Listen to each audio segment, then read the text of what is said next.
Tidak sedikit pertama absen. 2. Saya ini saja karena absen 13. Saya Emma Syamira Sarjani, absen 16. Saya Lutuna Umangoro, absen 18. Saya Nurita Ramadhani, absen 26. Selamat nonton ya teman-teman, jangan kosong.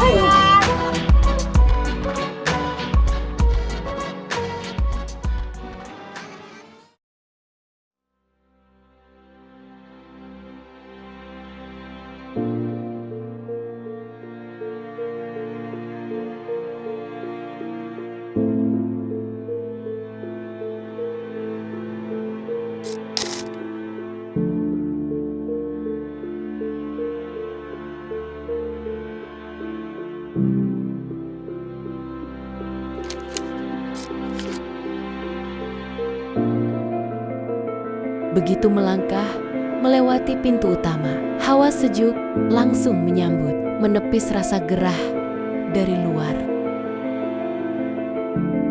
Aroma kain batik yang khas berpadu dengan wangi kayu, jati tua menguar di udara aroma yang membawa rasa nostalgia, seakan membisikkan kisah dari masa lalu. Ruang pertama museum adalah ruang pamer batik Nusantara. Cahaya lampu sorot diarahkan dengan sempurna ke ken-ken yang tergantung di dinding, membuat warnanya tampak hidup. Ada batik parang dengan garis-garis tegas seperti gelombang tak berujung, melambangkan kekuatan dan keuletan. Ada pula kawung dengan lingkaran-lingkaran simetris yang melambangkan kesucian, hati, dan kebijaksanaan. Dan tentu saja mega mendung motif khas Cirebon dengan gradasi biru yang menyerupai awan sebelum hujan turun, menyimbolkan kesabaran dan ketenangan hati. Setiap kain dilengkapi papan kecil berisi informasi tentang asal-usulnya. Mata saya terpaku pada satu kain berwarna coklat keemasan. Motifnya rumit dengan garis tipis yang nyaris sempurna. Dalam hati saya bertanya-tanya, berapa lama waktu yang dibutuhkan untuk menyelesaikannya. Seorang pemandu museum, seorang ibu parubaya berkerudung coklat, tersenyum ramah sambil menjelaskan motif ini berasal dari daerah pesisir utara Jawa. Pembuatannya bisa memakan waktu berbulan-bulan, bahkan ada yang sampai setahun, tergantung tingkat kerumitannya. Kalau untuk koleksi museum batik itu kan tidak hanya menampilkan motif-motif batik dari Pekalongan, jadi itu dari Nusantara, ada dari pedalaman itu daerah Solo, Jogja, dan pesisiran itu pesisir pantai seperti Pekalongan, Cirebon, pesisir utara pantai Pulau Jawa. Kemudian, apa ciri khas batik Pekalongan dibanding dari batik daerah lain? Untuk ciri khas dari batik Pekalongan itu dari segi warna, corak warnanya. Kalau daerah pesisir Pekalongan itu lebih cenderung ke warna-warna yang cerah. Tapi untuk batik daerah Keraton, Dalaman, kayak Jogja, Solo itu identik dengan warna-warna yang coklat, hitam, sogan namanya.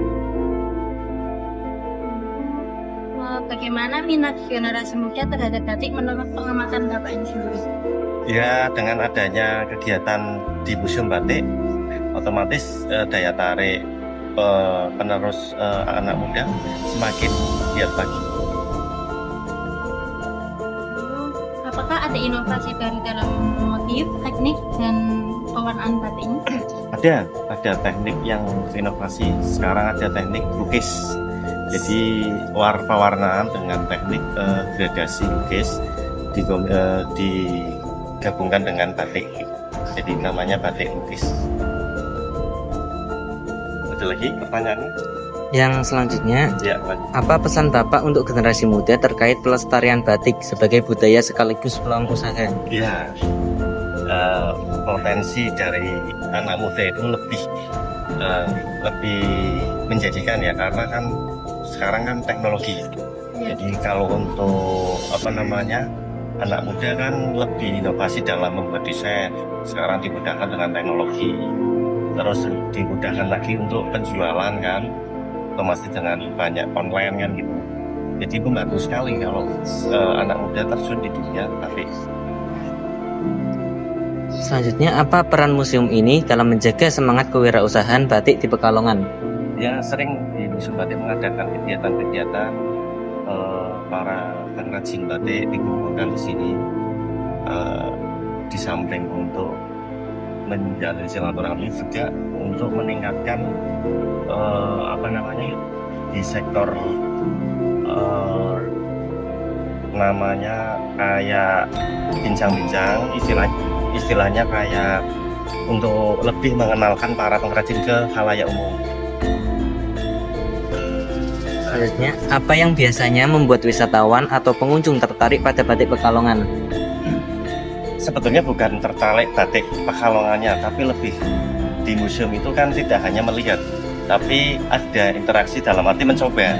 Nah, kalau di museum lain misalkan museum sejarah ya atau apa, hanya bisa melihat, tidak bisa mencoba. Kalau di Museum Batik Pekalongan itu selain melihat dan sejarah, kemudian ada prakteknya untuk mencoba. Nah, itu yang membuat menarik para pengunjung.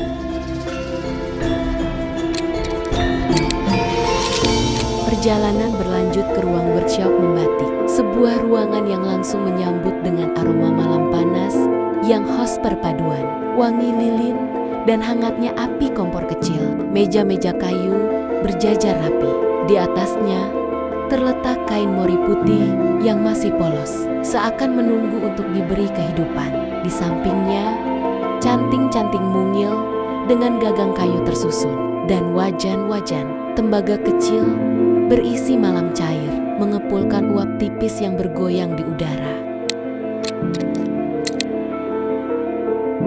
Seorang instruktur, seorang perempuan parubaya dengan senyum ramah, berdiri di depan, tangannya cekatan, memegang canting, menorehkan garis demi garis di kain, seperti seorang pelukis yang sudah mengenal setiap lekuk kanvasnya. Ia memberi arahan dengan suara tenang, mengajak para pengunjung untuk mencoba sendiri. Saya mengambil satu kursi di sudut, mengenakan celemek yang sedikit kebesaran, lalu menggenggam canting. Ujungnya saya celupkan ke malam panas dan di sanalah tantangan dimulai. Tangan saya sedikit bergetar, napas tertahan. Saat tarikan pertama mengikuti pola di kain, saya menyadari bahwa membatik bukan sekadar menggambar. Ini adalah seni yang menuntut kesabaran, ketelitian, dan rasa.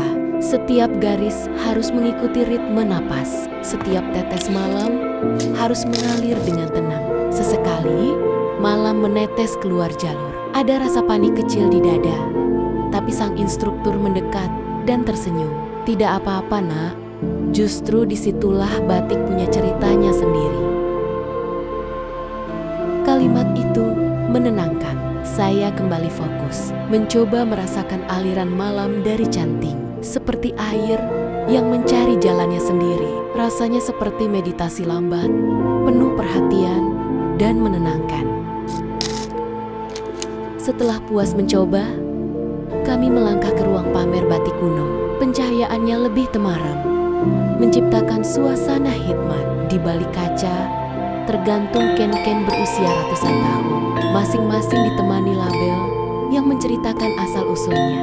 Ada batik yang pernah dikenakan bangsawan Jawa, ada pula yang menjadi hadiah diplomatik pada masa pemerintahan kolonial. Warna-warnanya entah bagaimana masih bertahan, seolah menolak dimakan waktu.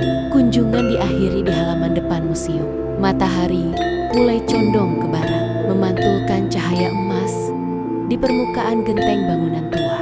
Di tangan, saya menggenggam kain batik kecil hasil karya sendiri.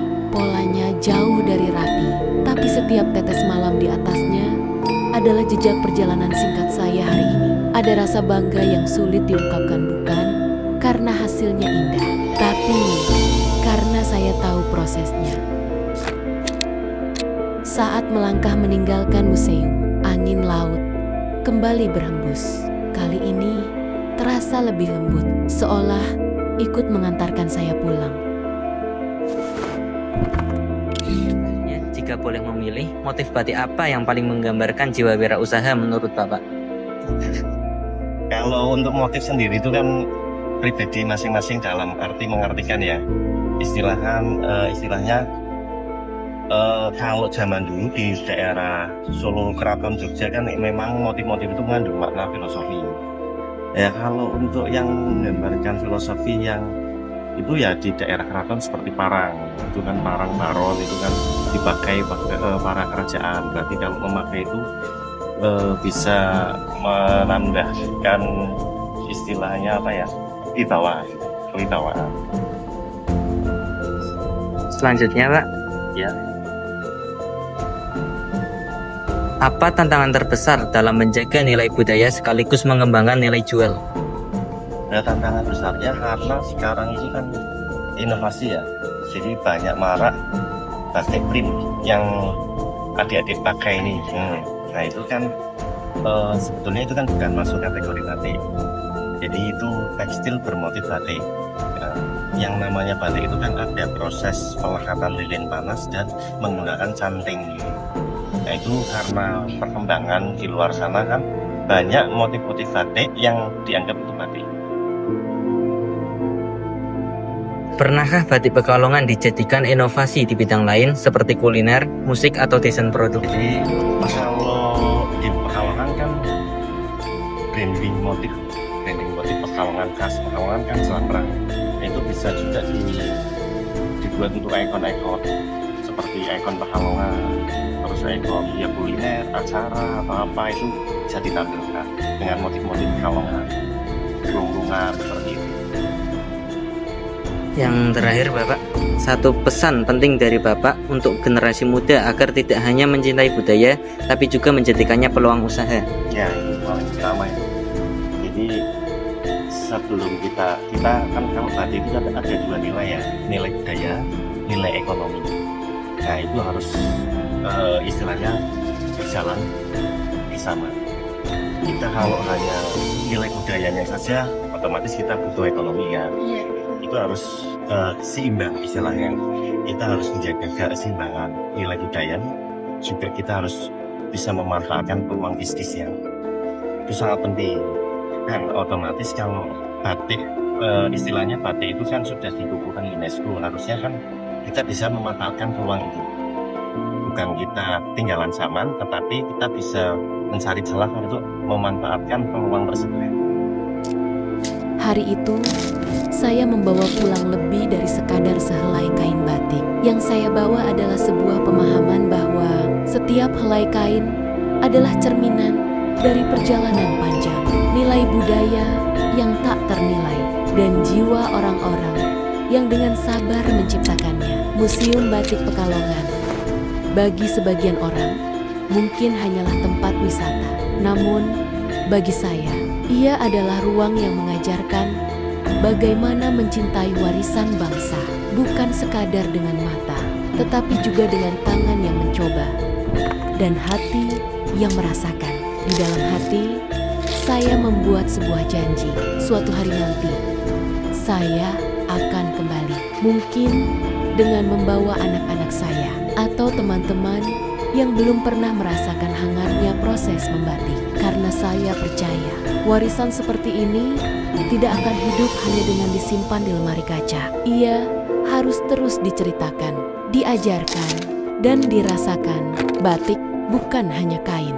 Ia adalah bahasa yang ditulis dengan malam, dibaca dengan hati, dan diwariskan dari satu generasi ke generasi berikutnya. Ia adalah jembatan yang menghubungkan masa lalu dengan masa kini, dan pengingat bahwa identitas kita terikat pada benong-benong yang tak terlihat. Dan hari itu, di Museum Batik Pekalongan, saya merasa telah membaca satu bab kecil dari kisah panjangnya. Sebuah bab yang mungkin sederhana, namun akan selalu saya simpan di ingatan sebagai pengingat bahwa keindahan sejati lahir dari kesabaran, cinta, dan cerita yang terus hidup di setiap helai kain.